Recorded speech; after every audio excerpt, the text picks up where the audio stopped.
sache que tu es aimé, tu es profondément aimé.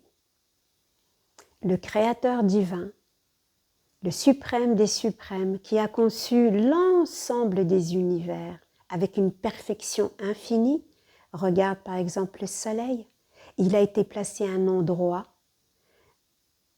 précisément à un endroit, pour qu'il puisse à la fois réchauffer la planète et l'éclairer. À 1 centimètre au-delà, et la Terre pourrait brûler. Tu vois, tout dans l'univers est placé avec amour, est placé avec justesse, est créé par amour et pour l'amour. Donc, nous, en tant qu'êtres humains, nous sommes le fruit de l'amour. Dieu a conçu toute la planète, il a mis tout en œuvre pour qu'elle soit parfaite, et il a parachevé cette création en y mettant l'homme. Mais à l'intérieur de l'homme, il a mis tout son amour. Il a mis son esprit, le divin, sa puissance en vérité, pour qu'on soit le représentant ici. Mais voilà, il s'avère qu'il y a cet oubli. Mais à la fois, il a placé en nous l'oubli, mais il y a son contraire, c'est-à-dire le rappel, le souvenir, il est là. Ça veut dire que ça demande un certain effort pour se rappeler, pour se souvenir. Mais déjà, te rappeler que, étant donné que ce corps humain a été créé, c'est forcément par amour. Et c'est vraiment par l'amour, en fait, que le rappel, le souvenir de qui tu es peut vraiment plus facilement te revenir à l'esprit. Que ça soit une évidence, que ça soit pas quelque chose qui te prenne du temps et qui te fasse du mal. Est-ce qu'un parent qui donne naissance à un enfant, il le fait vraiment par désamour? Non, bien sûr que non. Il a envie de voir son enfant évoluer, marcher, grandir, être heureux. Alors, est-ce que tu peux voir ça maintenant au niveau du Créateur divin, vis-à-vis de toi et vis-à-vis de la totalité? C'est vraiment une étape importante de se sentir aimé. Que l'amour fait partie de nous. Et c'est parce que je suis rassurée, parce que le fait de se sentir, de vivre ça, en se sentant aimé, regarde les ailes que ça peut te donner. Ne dit-on pas d'ailleurs, l'amour donne des ailes? Ça donne une tranquillité, ça donne une sérénité, et peu importe ce qui se passe dans le monde phénoménal. Il peut y avoir des épreuves, oui, il peut y avoir des difficultés, oui. Mais si tu n'as pas l'amour, mais tu peux que t'écrouler, tu ne peux que t'écraser et tomber dans une grave dépression. Mais peut-être que s'il faut en passer par là, c'est-à-dire tomber, toucher le fond, ben voilà, tu as touché le fond, et le fond peut peut-être permettre à ce que ce qui était caché, ce qui était enfui en toi, et que tu fuis, puisse enfin se dévoiler à toi. Et ça demande une infinie écoute, une infinie disponibilité à ça.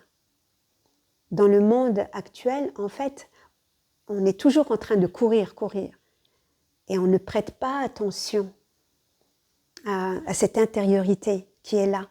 C'est pas quelque chose qui a à faire à l'extérieur. En réalité, il n'y a pas à faire un saut dans le vide pour trouver l'amour.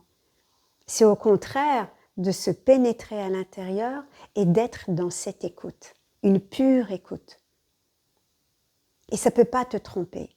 Mais peut-être que le mental, il va venir mettre son grain de sel. C'est ce que je disais plus tôt, c'est le malin, pour te détourner, pour te faire croire à ce que tu vois et pour blâmer tout ce qui n'est pas l'amour finalement. Mais si tu commences à cultiver le fait que, effectivement, si ce corps humain, toute chose a été créée, ben c'est par amour. Une mère de famille qui cuisine pour ses enfants, ben c'est par amour. elle va pas le faire en étant excédée et puis en voulant tout casser.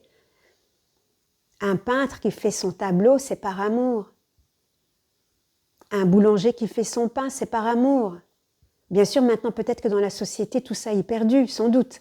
Mais en réalité, dans le fond, tout acte, parce que tout est divin en vérité, donc tout acte est sacré.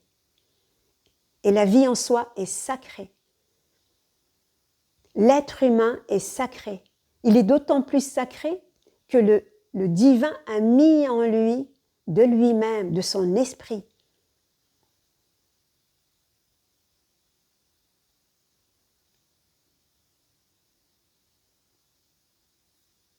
Et l'amour peut te ramener au divin. C'est un attracteur, tu vois, et l'amour est irrésistible. Alors laisse-toi faire. Laisse-toi faire par cet amour. Laisse-toi être aimé. Et regarde peut-être les barrières, les obstacles que tu t'es entraîné à poser pour ne pas être aimé. Parce qu'il y a toujours cette idée de devoir se protéger, de devoir faire attention à une menace.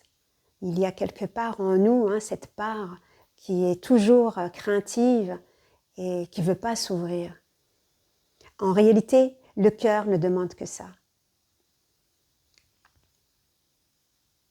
Mais l'âme tourmentée, parce que l'âme, elle a deux facettes, elle a le côté lumineux vers Dieu et le côté sombre qui est dans voilà, les bas-fonds de tout ce que peut regorger un être humain qui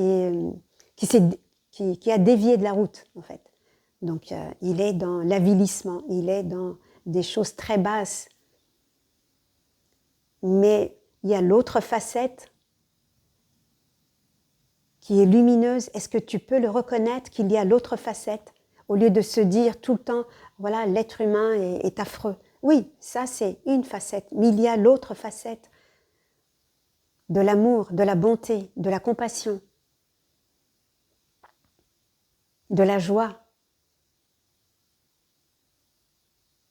Ça ne tient qu'à nous, en vérité. C'est notre responsabilité. C'est ta responsabilité, mon ami. Si tu veux voir le monde meilleur, alors sens-toi aimé. Tu es profondément aimé. Infiniment aimé. Qu'est-ce que ça te fait ?